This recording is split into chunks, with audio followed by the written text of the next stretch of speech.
then it's a male. So it is the sperm which is responsible for determining the sex. If the eggs of the sperm takes part in the fertilization, then a female is born. If the Y takes part, then a male is born. And this is exactly what the Quran says in Surah Najm, chapter number 53, verse number 45 and 46, that we have created the human being from a minute quantity of liquid which is ejaculated. Minute quantity of liquid, ejaculated means it has to be a male fluid. The similar message is repeated in Surah Qiyamah, chapter number 75, verse number 37 to 39, that we have created the human being from a minute quantity of sperm. Nutfatun min man yumna. We have created the human being from minute quantity of sperm, then made it into an alaqa, then made the alaqa into mudga, then gave it sex, male and female. So the Quran says that the sperm is responsible for the sex of the child, whether it's male or female.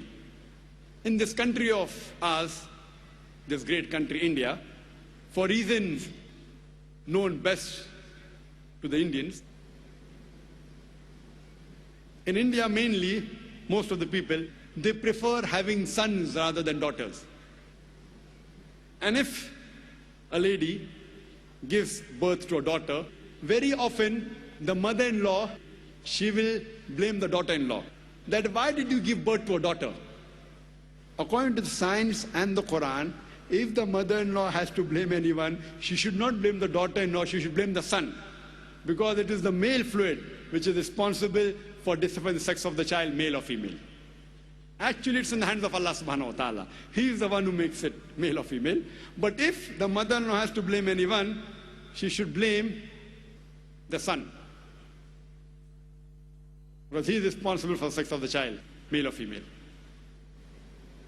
The Quran says in Surah Az-Zumur, chapter 39, verse number 6, that we have made the human beings in stages, one after the other, in three veils of darkness. According to Professor Keith Moore, he said that this verse of the Quran, when it mentions the three veils of darkness, it refers to the anterior abdominal wall, the uterine wall, and the amniochorionic membrane. That the human being is made into stages in three veils of darkness. The Quran describes the various embryological stages in great detail. The Quran mentions in Surah Mu'minun, chapter number 23, verse number 12 to 14, that we have created the human being from a quintessence of clay, then made it into a nutfah, a minute quantity of liquid, then made the nutfah into alaqa, a leech-like substance, then made the alaqa into mudga, that's a chewed-like lump, then made the mudga into izama, bones, then clothed the bones with lahm, that is flesh. And then we made a different creature. Glory be to Allah, who's the best to create. These three verses of the Quran describe the various embryological stages, the initial stages of development of a human being in the mother's womb in great detail. First it says that it made it from a nutfah, which we discussed, a minute quantity of liquid, then made the nutfah into alaqa. That means a leech-like substance, which we discussed earlier. The meaning of the Arabic word alaqa, it has got three meanings. One is a leech-like substance.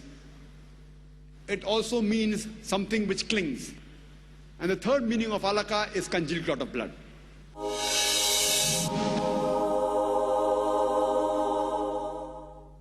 Besides it looking like a leech, the embryo in the initial stages, it also behaves like a leech, it behaves like a bloodsucker, it derives its nutrition from the mother through the placenta.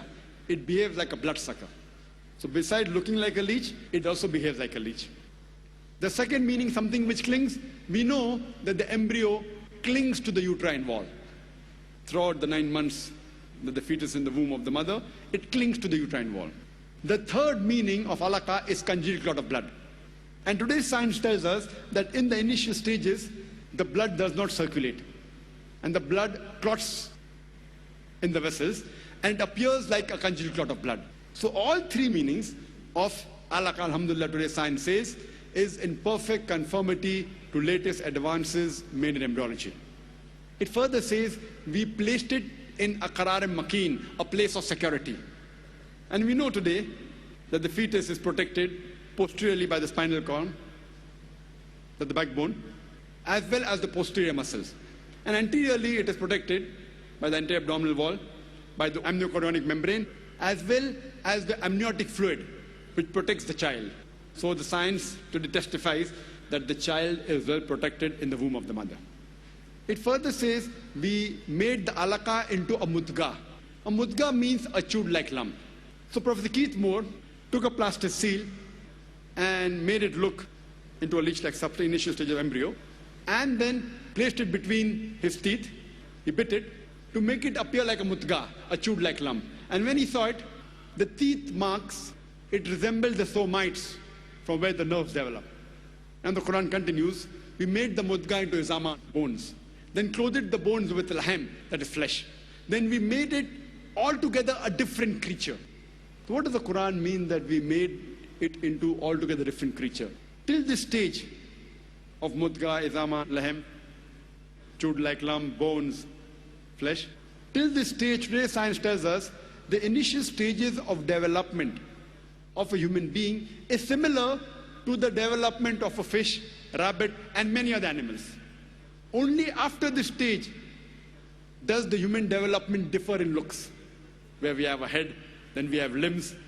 Then the Quran says, we made it into a different creature. Glory be to Allah, who is the best to create.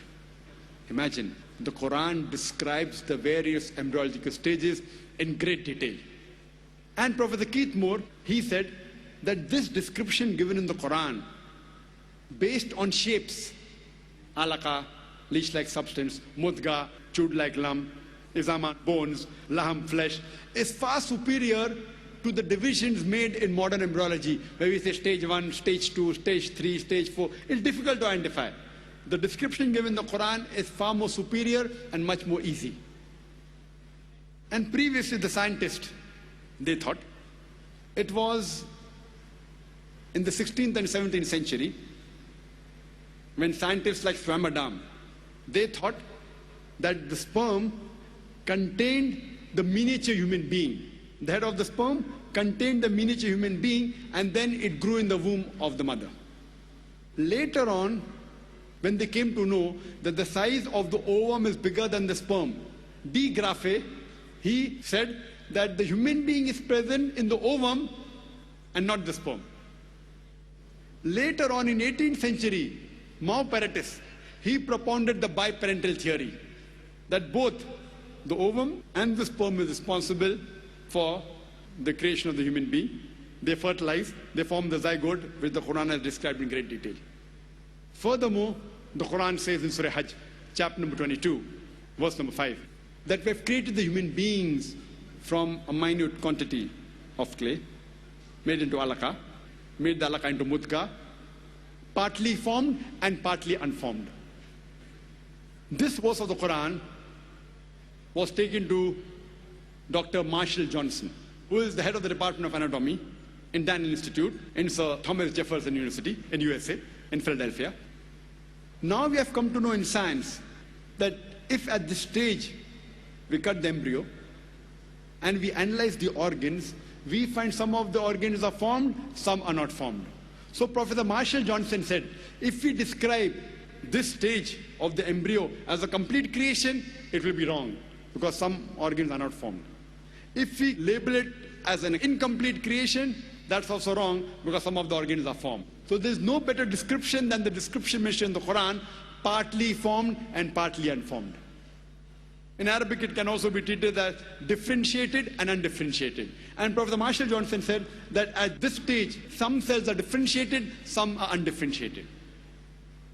Further, it's mentioned in the Quran, in Surah Sajda, chapter number 32, verse number 9, that we have given the human beings the faculty of hearing and sight. It's mentioned in Surah Insan, chapter number 76, verse number 2. We have given to the human being the gift of hearing, sight, and feeling. So the Quran first speaks about hearing, then it speaks about sight. And today's science tells us the first sense to develop in a human